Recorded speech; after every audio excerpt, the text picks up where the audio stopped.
శ్రీ గురుభ్యో నమః. 9వ అధ్యాయం 4వ శ్లోకం. ఓం మయా తథమిదం సర్వం జగత్తవ్యక్తమూర్తినా మస్తాని సర్వభూతాని నచాహం తేష్వస్థితః. ముందుగా పదపదానికి అర్థం తెలుసుకుందాం. మయా నా చేత, అవ్యక్తమూర్తిన కంటికి కనపడని రూపముతో, ఇదం సర్వం ఈ సమస్తమైన, జగత్ ప్రపంచము, తతం వ్యాపించి ఉన్నది, సర్వభూతాని సమస్త ప్రాణులు, మస్తాని నాయందే ఉన్నాయి, చ అహం మరియు నేను, తేషు వాటి యందు నా అవస్థితః లీనమై లేను. పరమాత్మ ఏం చెప్తున్నాడంటే, కంటికి కనిపించని నా సూక్ష్మ రూపముతో ఈ సమస్త విశ్వం వ్యాపించి ఉంది. ప్రాణులన్నీ నాయందే ఉన్నాయి, కానీ నేను వాటి యందు లేను. అంటే వాటి గుణదోషాలకు కర్మలకు నేను అతీతుడిని, వాటిపై నేను ఆధారపడి లేను. దీనికి ఒక ఉదాహరణ చెప్పుకుందాము. అలలన్నీ సముద్రంలోనే పుట్టి సముద్రం ఆధారంగానే ఉంటూ సముద్రంలోనే కలిసిపోతాయి. అల లేకపోతే సముద్రానికి నష్టం లేదు, కానీ సముద్రం లేకపోతే అల ఉనికిలోనే ఉండదు. ఇక్కడ సముద్రమే పరమాత్మ, అలలే సమస్త ప్రాణులు. ఇక్కడి నుండి పరమాత్మ తన స్వరూప స్వభావాలని గురించి చెబుతున్నాడు.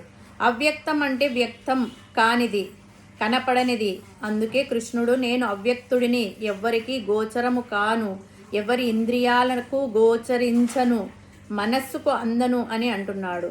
వ్యక్తం అంటే మన ఇంద్రియాలతో చూడబడేది, వినబడేది, తెలుసుకోబడేది అని అర్థం. ఇంద్రియాలతో తెలుసుకోబడనిది అవ్యక్తం. రెండవ స్వభావము సర్వవ్యాపకత్వము. ఈ జగత్తంతటిలో నేను ఉన్నాను, జగమంతా వ్యాపించి ఉన్నాను. జగత్ అవ్యక్తమూర్తిన, ఈ సమస్త జగత్తంతా నాయందే ఉంది. అంటే పరమాత్మ సత్యలోకంలో కానీ, వైకుంఠంలో కానీ, కైలాసంలో కానీ, కాశీలో కానీ, రామేశ్వరంలో కానీ ఏదో ఒక స్థలానికి పరిమితం కాలేదు. అంటే పైన చెప్పిన స్థలాలలో లేడని కాదు, అక్కడ కూడా ఉన్నాడు.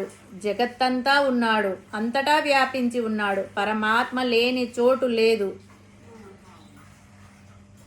అందుగలడు ఇందు లేడని సందేహము వలదు, చక్రి సర్వోపగతుండు. అంటే పరమాత్మ అక్కడ ఉన్నాడు, ఇక్కడ ఉన్నాడు, అంతటా ఉన్నాడు. ఆయన లేని స్థలమే లేదు. పరమాత్మ చక్రం మాదిరి అంతటా వ్యాపించి ఉన్నాడు. మస్తాని సర్వభూతాని అంటే సర్వభూతాలు నాయందే ఉన్నాయి. ఈ సకల జగత్తు పరమాత్మ మీద ఆధారపడి ఉంది. ఈ ప్రకృతంతా పరమాత్మలోనే ఉంది. ఈ అనంత విశ్వంలో భూమి లాంటి గ్రహాలు, సూర్యుడి లాంటి నక్షత్రాలు, పాల పుంతల లాంటి గెలాక్సీలు లక్షల కోట్లు ఉన్నాయి. ఒకదానికి ఒకటి కోట్ల మైళ్ళ దూరంలో ఉన్నాయి. ఇవన్నీ ఈ విశ్వంలో ఉన్నాయి. ఈ విశ్వమే పరమాత్మ. అందుకే ఆయనను విశ్వాకారం గగన సదృశ్యం అన్నారు. విశ్వమే తన ఆకారంగా ఆకాశం మాదిరిగా ఉన్నాడు. నా చాహం తేష్వస్థితః, ఈ జగత్తంతా నాయందే ఉన్న, నేను వాటి యందు లేను. ఇది అందరికీ పరస్పర విరుద్ధంగా కనబడుతుంది. నిశితంగా చూస్తే అర్థమవుతుంది. శంకరాచార్యుల వారు బ్రహ్మ సత్యం జగత్ మిథ్య అని అన్నారు. మిథ్యారూపమైన ఈ జగత్తులో సత్యస్వరూపుడైన భగవంతుడు ఎలా ఉంటాడు?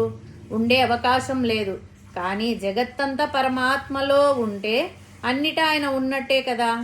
మనం నిద్రలో కలలు కంటాం, ఎన్నో చిత్ర విచిత్ర విశేషాలు చూస్తాము, కానీ వాటిలో మనం లేము. కానీ మనం ఉన్నట్లు భ్రమ కలుగుతూ ఉంటుంది. ఇక్కడ అంతే. కాబట్టి జగత్తుకంతా ఆధారం పరమాత్మ, కానీ ఈ జగత్తు పరమాత్మకు ఆధారం కాదు. ఇంకా వివరంగా చెప్పాలంటే ఈ అనంత విశ్వమంతా పరమాత్మ వ్యాపించి ఉన్నాడు. అంటే ఆయన లేని చోటు లేదు. మన భాషలో చెప్పాలంటే కరెంట్ అంతటా ఉంది, మన ఇంట్లో లేదు. మన ఇంట్లో లేదు కాబట్టి అంతటా లేదని కాదు. అలాగే మన ఇంట్లో ఏసీ నడుస్తుంది, టీవీ పని చేయడం లేదు. అంటే కరెంటు ఏసీలో ఉంది, టీవీలో లేదు. ఎందుకంటే టీవీ చెడిపోయింది కాబట్టి. మన కంటికి కనపడేవి అన్నీ కూడా కంటికి కనపడని కరెంటు మీద ఆధారపడి ఉన్నాయి, కానీ కరెంటు వాటి మీద ఆధారపడలేదు. మన ఇంట్లో ఏది ఉంటే అది కరెంటుతో నడుస్తుంది, లేకపోతే లేదు.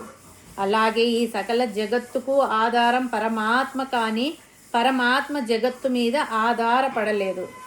భగవంతుడు మనల్ని నడిపిస్తున్నాడు, మనకు ఆధారం ఆయనే. కానీ మన సుఖదుఖాలకు, కర్మలకు మనమే బాధ్యులం.